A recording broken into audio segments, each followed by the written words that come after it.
Alright guys, let's go. Welcome back to the channel. I'm DM, I'm your host, and today we're starting off with yet another new segment, and as you can see from your screen, we're going to be calling this Sensei's Divining Top 3 Thursday. What are we going to be doing with Sensei's Divining Top 3? Well, for those of you who don't know, Sensei's Divining Top is a card in Magic where you can look at the top 3 cards of your deck, put them in any order that you want, and then to tap it, you can just draw a card. Kind of helps you search through your deck, kind of helps you blah blah blah blah blah. But the point is, the joke here is top for your top 3 cards of your library, top 3. You guys getting this? You guys hanging in there with me? So what we're going to be doing with this segment is we're going to be talking about a top 3 list of anything. It could be anything in the world. Your favorite planeswalker, your favorite commander, favorite deck, favorite strategy, favorite anything dealing with Magic. This one's going to be a little bit different, however, because something we're going to talk about requires a list of 4. So, just for today, it's going to be the top 4. So what are we talking about today? Why is it super special to have a 4 list instead of just a 3 list? So, last month, about mid-month, Wizards of the Coast came out with an announcement for the Commander 2017 announcement. There was some good news in it, and there was some unique news in it, and what we have here is the article right here for you to see. Announcing Commander 2017 edition, talks about for the 25th anniversary of Magic, we're wrapping up most of our product announcements into June, but can't wait that long because you're getting it earlier than normal. This year, Commander deck returns with Commander 2017 edition on August 25th, 2017. So it would normally come out in November? No, it would normally come out in, oh yeah, like October, something like that. But it's going to come out in August instead. So this time, and here's the important part of why we're talking about top 4. The set features 4 new tribal-themed 100-card decks, including 56 all-new Magic cards, Legal and Vintage and Legacy. This year, we're only doing 4 decks instead of the normal 5. This year, we are not going to be restricted, I guess, to the color wheel, but some of Magic's most popular and interesting tribes. So there you go. Commander this year is not going to be just, hey, here's one for every color, or here's one for these 3 shards, or like last year it was kind of restricted to here's everything but this one color, and then it went in the wheel like that.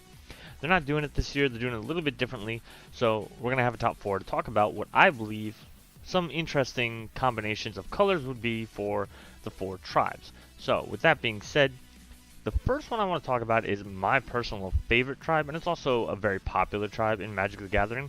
It is, of course, Goblins. And what I think would be a great idea would be to do Jund Goblins. So Jund, if you don't know, is a color combination of red, black, and green. We've seen already that Goblins have, they kind of conform to basically those 3 colors. Red obviously being the most popular with cards like Kranko, cards like Kiki-Jiki, cards like Grenzo, the newer Grenzo, not the older Grenzo. Even Doretti is an artifact commander, planeswalker, who is mono red. He even has a red-black version, which we're going to talk about in a second. But red isn't the only color we've seen them in. We've actually seen them in Gruul colors, which is red and green. Wart the Raid Mother was the original, not the original, but was one such goblin that kind of strayed from the pack of mono red, it's only red, and etc., and went into green. And she was a very interesting take, but she's actually in this slide twice. In this this part of what we're talking about twice, because not only does she have a red-green version, she has a red-black version. So you can see here we've had goblins in these 3 colors. I don't think we've had any like red-white or red-blue goblins or anything like that. Oh no, that's true. Not true. We do have a red-blue goblin. It's a Merfolk goblin. And it's red-blue. It's a Razor Fin something or other. But anyway, I think this would be a great color combination for goblins. Goblins already have a decent amount of support in terms of just powering them up and being very synergistic. But I think the trick would be to do the synergistic parts in green and then black. And just for the record, goblins actually did once upon a time have a Jund Commander, if you want to call it that. It's not really geared toward goblins. It's kind of a different take on, well, it's more Jund based than goblin based, and that's the Shadow Gang Brothers. They are red, green, and black, and they're basically a sacrifice deck. You can sacrifice a creature, an artifact, or enchantment in order to make other people sack the same thing. So that's what I think the first tribe would be, and since we're not conformed to the color wheel, you don't have to worry about representing the shards equally or evenly or anything like that. You can kind of do whatever you want or I should say wizards can do whatever you want.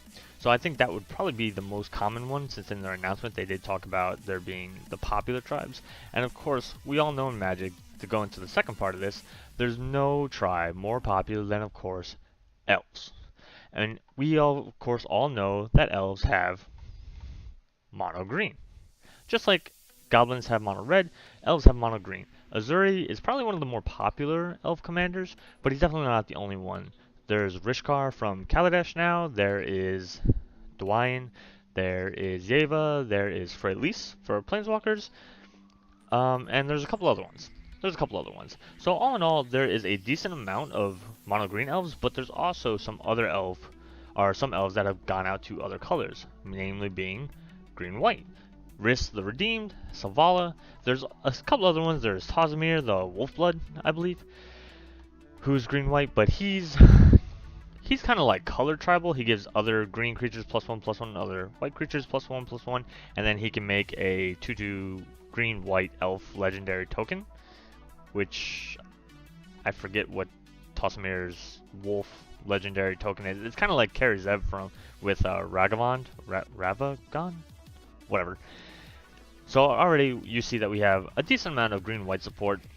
White has a very similar concept in just the way it does creatures, with the building their creatures up. So green, or I should say elves, does that very well. Again, they synergize very well. Green elves start going and going and going. Next thing you know, Azuri pops, overrun 16 times because they tap for 1,000,000 mana each, and you're dead. And you're so dead that if you were to start another game, you'd already be dead if you counted it. But white isn't the only color that they've branched into, just like with goblins, green wasn't the only color that they branched into. Elves have actually branched out into black, and of course, I'm talking about the best planeswalker in the set. Planeswalker. That's right, Shaman is a notoriously amazing elf in Golgari colors, but they also have support in the command zone in terms of Nath and Savra, kinda sorta. You could probably run Nath as Golgari elves, but it's probably not nearly as strong as Savra. I think I said Nath. You could probably run Savra as Golgari elves, but it's probably not nearly as strong as Nath, because Nath makes elf tokens, elf warrior tokens. So that with Riss the Redeemed and Azuri, if you were to give me a Abzan colored commander that mattered for elves, that legitimately supported elves, I think it would be amazingly strong. Almost dangerously so, even. And of course, we could talk about the fact that they do actually have a little bit of blue support as well. I believe Voral's an elf, and then of course there was Azuri's Simic version in the Commander 2015 packaging. But I think Abzan Elves has a little bit more support. There is also some other like green-black elves that came out during like Origins and stuff that has a little bit stronger support than Simic, I think, would. And of course, elves and goblins, very popular. We just saw another tribe get a huge boost in Standard, as a matter of fact. Standard. What is it? Zombies. So, zombies are, again, notorious for their colors. I think the strongest zombies have been blue and black, and the reason why I say that is because we have commanders like Grimgrin, Corpseborn, and even Geese and Giralf. Now, Geese and Giralf aren't necessarily zombies themselves, they are human wizards. But as you can see at their bottom ability, during each of your turns, you can cast a zombie creature card from your graveyard. So they're kind of a self-mill reanimator idea, and it's pretty strong. It's actually very strong. You could say that zombies could go into a little bit of green with, like, Tassiger could probably be elf, could be like zombie tribal, but honestly, I think that white is a little bit better based on what we saw in Standard. So what did we see in Standard? If you don't follow it, Standard saw white-black zombies become a thing. The Pro Tour winner for Amonkhet actually won with mono-black zombies, but there is some support for white zombies out there. Oketcher's name is an instant. Zombies you control get +2/+1 until end of turn. Other creatures get +1/+1 until end of turn. So it's not bad. It's more zombie related, but then you have things like Binding Zombie, where whenever another zombie enters the battlefield under your control, you can tap an artifact or a creature. Great for control. Great for you to be able to swing in really hard with all the zombies you have that you didn't want to get chump blocked.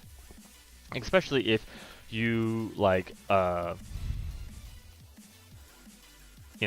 Endless Ranks of the Dead. Let's say you have Binding Zombies out and Endless Ranks of the Dead and 5 zombies. You get 2, 3 more zombies. I can't remember if it rounds up or down. and you can start tapping stuff, their best blockers, or things that you just don't want to block because it's got life gain or something like that. There was also Wayward Servant in Amonkhet, where whenever another zombie enters the battlefield under your control, each opponent loses a life and you gain a life. It's important to remember that zombies are a very good token tribe, just kind of like goblins and elves are. And when you're talking about making lots of zombie tokens, again, Endless Ranks of the Dead can get out of control fast if somebody doesn't answer for it and you're still managing to play a bunch of zombies or just doubling your tokens somehow. How would you double your tokens in white, black, and blue? The new Anointed Procession is your best friend.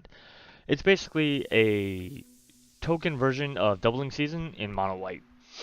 And I think this was a huge boost for zombies in general, for the black-white zombies, but we don't really have an Esper flavored zombie.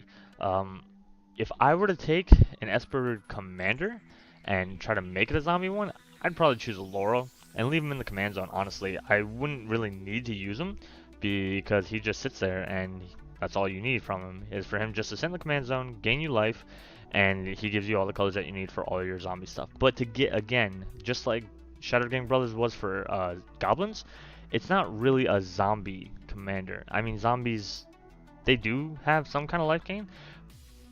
You could put a Whip of Erebos in there. You could put Grey Merchant in there. And that's a decent amount of life gain right there, especially if you have a lot of black symbols coming out.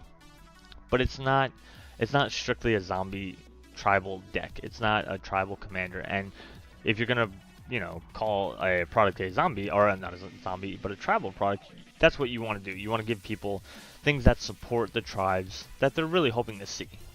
And of course, last but not least, this is actually probably not gonna happen. This is actually my wish list. So if Wizards, anybody from Wizards ever sees this, obviously the product's already been made if they're announcing it, but keep this in mind for the next time you want to boost a tribe. Mardu, black, white, and red vampires. You gotta be saying to me, you're crazy. You're crazy. Vampires are black-red. Vampires are black-red. Look at both Olivia's. Black-red, probably one of the stronger commanders for vampires, unless you're talking about mono-black. But throughout the years, they've kind of splashed black and white into some of the zombies. Tits Drinker from Return to Ravnica, Drana's Emissary, and Cliffhaven Vampire from our recent trip back to Zendikar, and even Bloodcurse Knight from the Origins. These are all black-white zombies, and white in general wouldn't be a bad color to add because zombies deal with a lot of +1/+1 counters. And look at, let's say, Cather's Crusade. Every time you put a zombie out, give all your zombie, or put a zombie out. Every time you put a vampire out, all your other creatures get +1/+1. Well, all your creatures get +1/+1. That would go really well in like Olivia's theme where she's putting +1/+1 counters. Both Olivia's put +1/+1 counters on creatures. Actually, the bottom Olivia makes things in the vampires. So honestly, I don't think white would be a far-fetched. And you also have to remember that once upon a time, we had a white-black vampire legendary creature in Vishkal, Blood Arbiter. He's not super strong, but he also does deal with +1/+1 counters. And again, when we're talking about the fact that white deals with putting +1/+1 counters, black-red vampires get +1/+1 counters, I could go on and on about all the support for +1/+1 counters there are in red vampires. I think more the red ones than the black ones. There's some black ones that do it, but I think red is the dominant color. But we'd be here all day. This video would be half an hour long. And honestly, I know you guys probably don't want to sit here for all of that. But guys, those are my 4 predictions for what these tribes could be. Jund Goblins, Abzan Elves, Esper Zombies, and hopefully Mardu Vampires. It could be anything else. There's a lot of people saying that it could be dragons. There's some people who are hoping for some unique ones. Merfolk is also another popular tribe that we really haven't seen a lot of support for lately, so Merfolk is definitely a good choice. Personally, I think if you were going to do Merfolk, you'd probably want to do... they're kind of a weird one because they've had little splashes here and there. They've had little splashes of white with Sig. He has a white-blue version in addition to his blue-black version. There's also Jory N, which is blue-red. They've had green. So really, they've actually branched out in all 5 colors. There's a 100% chance that they could actually go into all the colors with one tribe. Like you could do a 5-color tribe in... I would think they would reserve that more for something like Allies or Slivers, which that's entirely possible. Imagine if they did four decks that are all 5 colors with different tribes, and they all had different strategies. That'd be actually pretty insane. Pretty insane. But guys, that, like I said, those are my 4 predictions. I'm calling those. We'll see in a couple months. So if you're watching this video after, I'd say June 20th, they're probably already revealing some spoilers, so we probably already have an idea. If you've seen it beforehand, then tell me what you think down in the comments. I want to give a shout out to the Continuity for the music that you're hearing in the background. They are providing the song. It is called Monster by Michael, so thanks Michael. My Continuity is a site where you can go and get non-copyrighted music. I don't know if people just make this music for the site or it's how they do it, but they get you non-copyrighted music, and that's pretty awesome for content creators because we, you know, I think it improves the video overall, so it's kind of cool that I can go and find these. Of course, guys, as always, in the meantime, till the next video, you can follow me on Twitter at DM_cross. I constantly talk about Magic the Gathering, talking about improving the channel a lot lately. I've been putting a lot of polls up on how to improve the channel, from everything from talking about splitting to just an MTGO, well, just an MTG channel and my Let's Play channel and other stuff like that. But you guys can follow me on Twitter for that. Hit me up, you know, tag me in anything. I'll probably respond 100% of the time. And by probably 100% of the time? 100% of the time it works, or 60% of the time it works all the time? Is that kind of what I'm saying? I think that's what I'm saying. For now, guys, that's all I have for you. Don't forget to hashtag support a nerd by leaving a like, comment, and subscribe. I, of course, am that nerd. Guys, it always means a lot to me when I see comments and likes, especially if you notice something doesn't sound right, doesn't look right, something I could do better. I love to hear that stuff. I do want to improve. I'm trying to get better with these videos, obviously having stuff pop up, go away, and all this other stuff, making it look a little bit neater, a little bit more cleaner. We're talking about doing video editing soon. We're trying to make it a good content for you guys, something that you guys can enjoy, because I know, like, I enjoy watching Commander Versus, game nights, anything the Professor or Wedge from the Metasource put out. I love watching that stuff. I hope you guys enjoyed watching this. Again, leave me a like, leave me a comment. If you did enjoy it, subscribe for more. But until next time, guys, that's all I got for y'all. Peace. Love y'all.